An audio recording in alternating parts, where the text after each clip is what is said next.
Here's chapter 4. A is for Apricot, chapter 4. Apricot woke early to the drip drip of rain, and his spirits sank.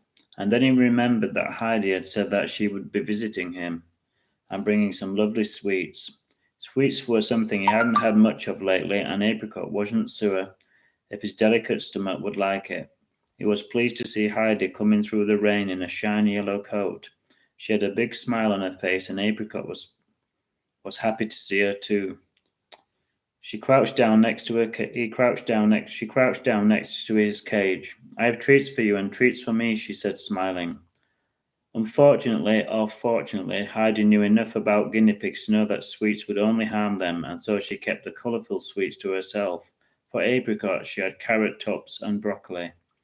Apricot was delighted.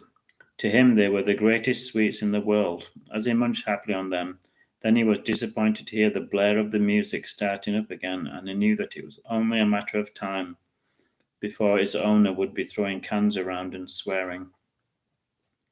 Apricot knew that it was time for action. He put on his saddest face and he pushed his poor face up to the front of the cage. He looked very much like an imprisoned guinea pig.